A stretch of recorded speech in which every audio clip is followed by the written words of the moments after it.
Hello friends, welcome to my channel. और आज की वीडियो में हम देख रहे हैं nursing care plan on cataract.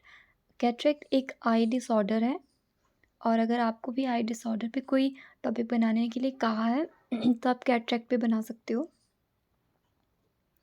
Identification data complete patient का हम लोग सबसे पहले लिखते हैं। पेशेंट का जो डायग्नोसिस है वो कैटरेक्ट है। पेशेंट को इसमें आई प्रॉब्लम होता है, दिखाई देने में प्रॉब्लम होता है, ब्लर विज़न हो जाता है, मेनली इसमें ये दिखता है। कुछ लोगों को इसमें कुछ काला काला सामने दिखता है, कुछ को वाइट दिखता है। आपने सुना होगा, लोग बताते हैं कि हमें मोतियाबिंद है, हिंदी में इसको मोतियाबिंद कहते हैं। तो कुछ काला काला या तो दिखेगा या सफ़ेद सफ़ेद कुछ सामने दिखता है, जिसकी वजह से उनका विज़न जो है वो क्लियर नहीं रहता। चीफ कंप्लेंट्स, पेशेंट जो भी कंप्लेंट आपको बताता है अपनी बीमारी के बारे में वो आपको लिखना है। तो ब्लर विज़न है, डबल विज़न इसमें हो रही है, आँख जो है वो रेड हो रही है, रेडनेस है, टीयरिंग है, pain, water discharge, pupil white in colour. Pupil का जो रंग है आपने देखा होगा, सब वैसे देखने में जब नॉर्मली प्यूपिल देखते हैं वो खाली स्पेस वो ब्लैक दिखता है, बट वो वाइट दिखाई दे रहा है। पेशेंट का फैमिली हिस्ट्री लिखना है आपको। फैमिली में कितने लोग हैं, हेड का नाम लिख सकते हो आप इसमें। जो भी स्टेटस है फैमिली का ये भी लिख सकते हो, आपकी फैमिली जॉइंट है या न्यूक्लियर है, कितने बच्चे हैं, कितने मेंबर्स हैं, वो सब। एनी डिजीज़, अगर कोई डिजीज़ है तब आपको नोट करना, नहीं तो ये कॉलम आप हटा दो। या हेल्थ स्टेटस यहाँ लिख सकते हो आप कि मेंबर्स का जो हेल्थ स्टेटस है वो कैसा है।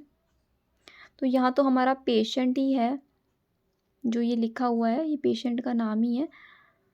सो इसमें आप लिख सकते हो कि एनी डिजीज़, तो कैटरेक्ट आपको यहाँ पे लिख लेना है। फैमिली ट्री बनाएंगे हम, तो इस टाइप से फैमिली ट्री आपको बना देना है। इसमें आप नेम भी लिख सकते हो पर्सन के और एज भी बता सकते हो। इसमें लिखा नहीं है ना, तो वो आप फिल कर लेना। एनवायरमेंटल हिस्ट्री में पेशेंट का सराउंडिंग के बारे में हम नोट करते हैं। इसमें house, locality, type of house, ventilation, kitchen bathroom, drainage system क्या है, वाटर सप्लाई, इलेक्ट्रिसिटी, बिल्कुल इजी से पॉइंट है वो लिखे गए हैं। सोशियो इकोनॉमिक स्टेटस में उनका जितना भी मनी से रिलेटेड चीज़ होती है वो हम लिखते हैं। उनका कितना इनकम है, कहाँ से इनकम का सोर्स है, वो लिखना है। उसके बाद है न्यूट्रिशनल स्टेटस। उनका जो न्यूट्रिशन है, पूरा दिन में जो खाना वगैरह खाते हैं उसमें वो क्या क्या चीज़ इंक्लूड करते हैं, कितना मील वो एक दिन में ले रहे हैं, नॉन वेज वेजिटेरियन में वो क्या है उनकी फैमिली, इस टाइप से लिखा गया है। पेशेंट को कोई और तरह की प्रॉब्लम, सॉरी, कोई आदतें हैं, अदर हैबिट्स है तो वो लिख सकते हैं इसमें। स्मोकिंग, अल्कोहल, जो भी एडिक्शन होती है उसमें कोई भी उनको है तो नोट कर लेना है।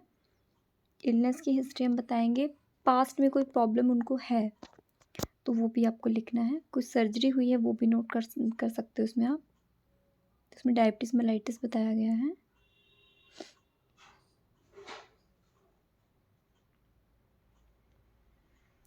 नेक्स्ट, पेशेंट के जो वाइटल्स हैं वो नोट करके आपको लिखनी है, नॉर्मल वैल्यूज़ भी साथ में लिखनी है।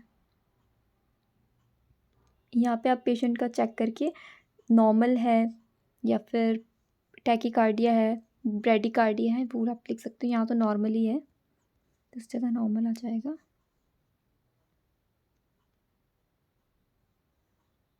नेक्स्ट है इन्वेस्टिगेशंस, जो कि ब्लड इन्वेस्टिगेशन है वो इसमें लिखेंगे हम, या फिर रेडियोलॉजी की है तो वो भी आपको नोट करनी है। जो आपको रिपोर्ट में आया है, फाइंडिंग मिली है, वो आप रेडियोलॉजी वाले में लिखते हैं। तो इसमें एचबी, टोटल डब्ल्यूबीसी, और उसके बाद है डब्ल्यूबीसी काउंट के अंदर जो सेल्स आते हैं, जैसे न्यूट्रोफिल है, लिम्फोसाइट, ईसिनोफिल, मेनोसाइट, बेसोफिल्स, प्लेटलेट की वैल्यू बताई गई है।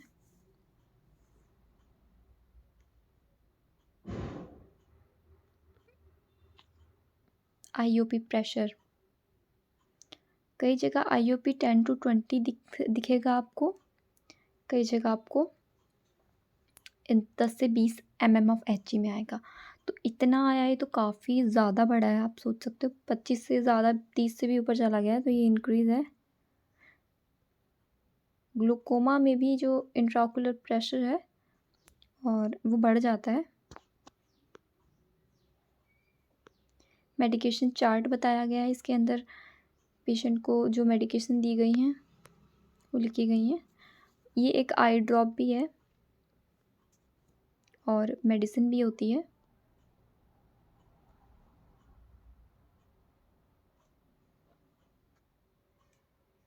तो ये मेडिसिन है पेशेंट को जो दी जा रही हैं कैटरेक्ट पेशेंट को। Next physical examination. इसमें हम जर्नल एग्जामिनेशन सबसे पहले करते हैं, फिर मेंटल स्टेटस चेक करते हैं पेशेंट का, पोस्चर किस टाइप का है। अगर पेशेंट को इनमें से कोई भी प्रॉब्लम आपको देखने में आ रही है कि पेशेंट को लॉर्डोसिस, काइफोसिस या स्कॉलोसिस है, जिसमें कि एस शेप की स्पाइन बन जाती है। काइफोसिस में वो कुबड़ नहीं हो जाता है गर्दन के पास से, यानी कि सर्वाइकल रीजन थोड़ा ऊंचा हो जाता है। लंबे लोगों में ये ज़्यादातर बुढ़ापे में देखा जाता है, क्या, काइफोसिस। लॉर्डोसिस में लेटरल हो जाता है, साइड, मतलब कि सॉरी, लॉर्डोसिस में स्पाइन जो होती है वो अंदर की तरफ चली जाती है। आपने एक सीरियल आता है तारक मेहता का उल्टा चश्मा, उसमें बागा आता है उनकी दुकान पे जो रहता है जेठालाल की शॉप पे, तो उसका स्पाइन आप अगर देखते हो तो आपको समझ में आ जाएगी ये चीज़, अंदर की तरफ चली जाती है स्पाइन। स्किन कंडीशन बतानी है पेशेंट की किस तरह की है, ड्राई है, मॉइस्चर कैसा है, नॉर्मल है। उसी तरह से फिर फेस और हेड को हम एग्ज़ामिन करेंगे, आइज़ का एग्ज़ामिनेशन करना है। आइज़ में जितने भी पार्ट्स होते हैं उनका एग्ज़ामिनेशन होगा। देन ईयर्स में एक्सटर्नल ईयर भी, और कोई डिस्चार्ज ब्लीडिंग है वो भी नोट करना है। और हियरिंग कैसा है पेशेंट का, कुछ पेशेंट को सुनाई कम देता है तो वो भी आप लिख सकते हो उसमें कि हाँ भाई उनको हियरिंग प्रॉब्लम है, डेफनेस है। उस तरह से नोज़ एंड माउथ फेरिंग्स, इन सब का हम कंप्लीट एग्ज़ामिनेशन कॉन्टिन्यूशन में कर रहे हैं। चेस्ट आपको चेक करना है, साउंड चेक करनी है, ब्रीथिंग साउंड कैसी है, रेस्पिरेटरी रेट आप इसमें नोट कर सकते हो। और कोई भी अब नॉर्मेलिटी फाइंड आउट होती है तो वो भी हम इसमें नोट करेंगे।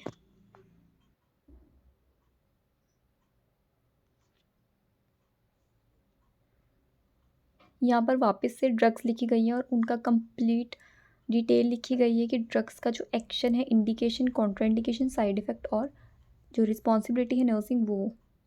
जैसे मॉक्सीफ्लॉक्सिन का सबसे पहले लिखा गया है, जो कि आई ड्रॉप है।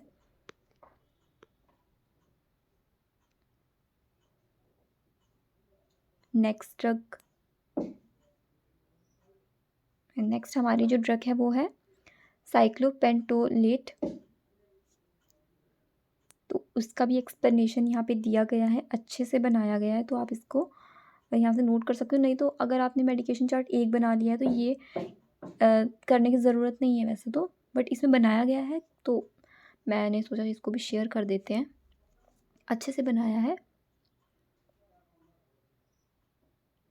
एस्प्रिन नेक्स्ट जो ड्रग है वो है। कई बार क्या होता है कि फॉर्मेट थोड़े चेंज होते हैं एनसीपीज़ के, टीचर आपको फॉर्मेट प्रोवाइड करते हैं तो उसके अकॉर्डिंग फिर बनाना पड़ता है। अब उस फॉर हो सकता है कि उनके फॉर्मेट में ड्रग्स का जो है वो 2 टाइम्स बताया गया हो, कि 2 बार पहले सिंपल लिखना, उसका 2-3 ड्रग्स का एक्सप्लेनेशन कर देना है।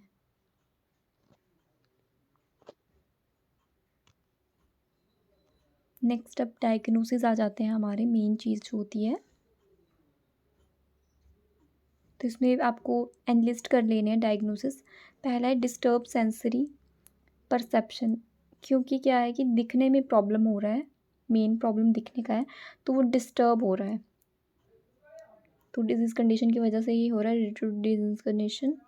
Risk for trauma related to disease condition, कैसे हो सकता है, क्योंकि दिखाई तो ढंग से दे नहीं रहा है तो पेशेंट को वो गिर भी सकता है, उसे चोट भी आ सकती है, कुछ भी हो सकता है।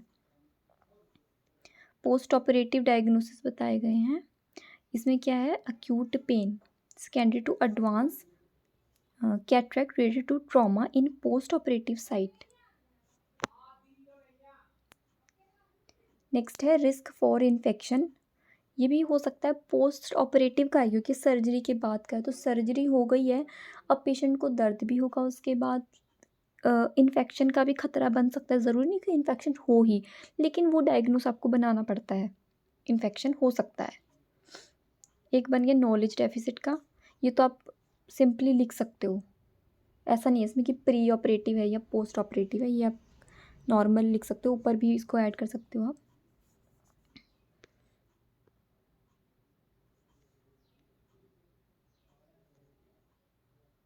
तो यहाँ पर जो डायग्नोसिस है हमारे, इनको वन बाय वन करके एक्सप्लेन कर दिया गया है। पहले वाले को एक्सप्लेन करा है, डिस्टर्ब सेंसरी परसेप्शन है, तो उसके लिए आप क्या प्लान कर सकते हो, इंटरवेंशन बना सकते हो और उनको किस तरह से आप इम्प्लीमेंट करोगे, यानी कि जो प्लान है उसी को एक्शन में लाना है और इवेलुएट करना है। ठीक है, असेसमेंट आपको पता ही है कि सब्जेक्टिव डाटा पेशेंट आपको बताएगा, ऑब्जेक्टिव डाटा जो नर्स होती है वो ऑब्जर्व करती है, या डॉक्टर ऑब्जर्व करते हैं, या जो भी मेडिकल पर्सनल है वो ये ऑब्जर्व करते हैं, उनका ये काम रहता है ऑब्जेक्टिव डाटा में मेन।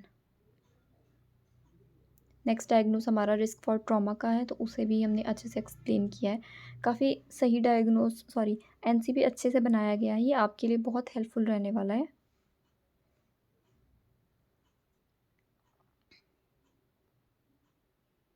जो बच्चे टेलीग्राम पे नहीं ऐड है तो टेलीग्राम पे भी आप हमारे साथ जुड़ जाइए, इसका जो पीडीएफ है वो वहाँ पे आपको मिलेगा। ठीक है, और जो टेलीग्राम नहीं चलाते वो तो फिर वीडियो से ही देख पाएंगे। अक्यूट पेन का डायग्नोसिस बनाया गया है हमारा, जो कैटरेक्ट का जो सर्जरी हुई है पोस्ट ऑपरेटिव वाला है ना डायग्नोस। नेक्स्ट डायग्नोस है आपका नॉलेज डेफिसिट का। नॉलेज डेफिसिट एक ऐसा डायग्नोस है जो कि आप किसी भी डिजीज़ में बना सकते हो, कोई भी आपको NCP case study case presentation मिली हुई है, सब में नॉलेज डेफिसिट का एक डायग्नोस तो पक्का आपका बन जाता है, लेकिन वो उससे रिलेटेड नहीं होता, बिल्कुल रिलेटेड नहीं होता। डायग्नोस शुरुआत में आपको एक या दो डायग्नोस, दो तो होने ही चाहिए, जो आपकी मेन डिसऑर्डर है या फिर आपका एनसीपी का टॉपिक है उससे रिलेट होने चाहिए। लास्ट में आप बना लो, चाहे एंग्जाइटी का बना लो या फिर आप नॉलेज डेफिसिट का बना लो। हेल्थ एजुकेशन देखिए, तो हेल्थ एजुकेशन पेशेंट को हम सर्जरी के बाद में जो एजुकेशन देंगे वो लिख लेते हैं, पहला यही है इसमें। कुछ चीज़ें पेशेंट को हमको एडवाइस करनी है, जैसे कि सम फ्लूइड डिस्चार्ज, सॉरी तो इसमें क्या है, पेशेंट को समझाना है कि कुछ चीज़ें आपके साथ अगर हो रही हैं तो वो नॉर्मल होंगी। ठीक है, इसमें पहला पॉइंट ये है। नेक्स्ट पॉइंट ईचिंग, यानी कि सर्जरी के बाद ये चीज़ें हो सकती हैं, सम फ्लूइड का डिस्चार्ज हो सकता है, सेंसिटिविटी टू लाइट यानी लाइट से आपको प्रॉब्लम हो सकता है, तो उससे आपको घबराना नहीं, ये इसका शुरुआत में मतलब बनता है, ये जो लिखा गया है ना, इन सब का यही मतलब है।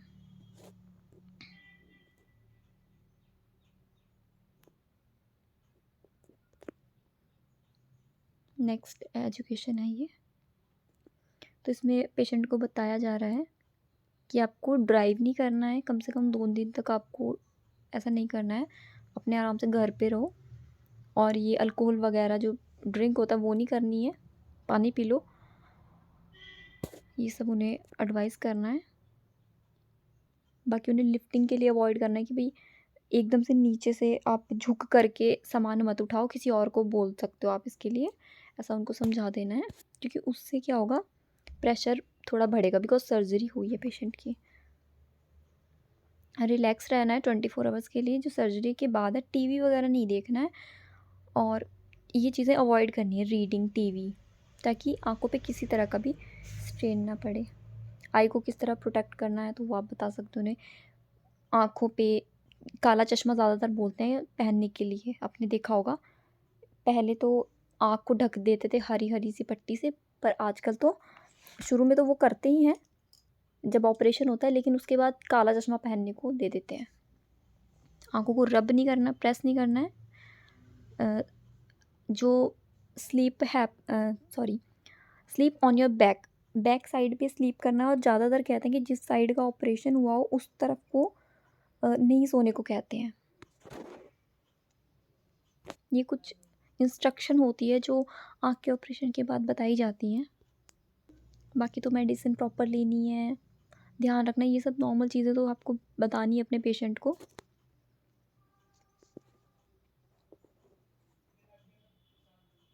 तो जो हेल्थ एजुकेशन है वो प्रॉपर होनी चाहिए, यानी कि कैटरेक्ट से रिलेटेड एजुकेशन है ये, अच्छी बनाई है हेल्थ एजुकेशन। आप डेफिनेटली कर सकते हो इसको, कोई ख़राबी नहीं है इसमें, सही है। फिर भी आपको लगता है कि नहीं इसमें कुछ ऐसे आपको लग रहे हैं वर्ड्स ठीक नहीं लग रहे हैं, तो फिर आप अपनी बुक की हेल्प से बना सकते हो। आपकी एमएसएन की बुक है, उसमें आपको मिल जाएगा। तो ये हो गई हमारी हेल्थ एजुकेशन, काफ़ी अच्छी लंबी हेल्थ एजुकेशन है। ये देखिए यहाँ पर भी है। आई ड्रॉप को कैसे यूज़ करना है वो बताया गया है।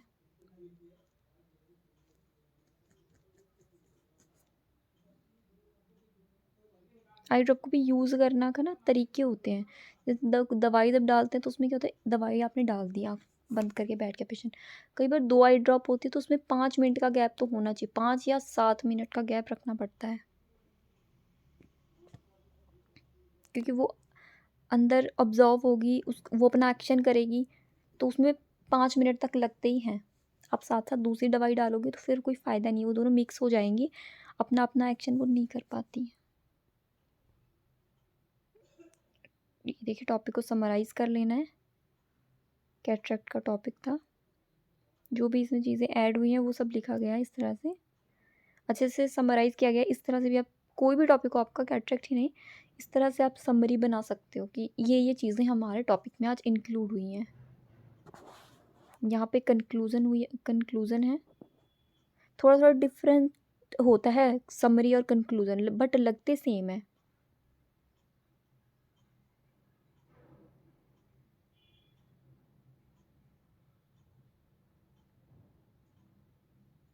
देन बिब्लियोग्राफी, तो बिब्लियोग्राफी अगर आप बुक से बनाना चाहते हो तो ब्रनर एंड सिद्धार्थ आपके पास, अगर ये एमएसएन की टेक्स्ट बुक है तो यहाँ से आप बना सकते हो, क्योंकि ज़्यादातर बच्चों के पास होती है ये ब्रनर सिद्धार्थ वाली बुक।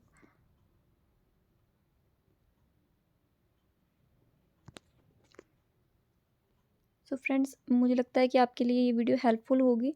अपना आराम से इससे एनसीपी बना लेना। Thank you.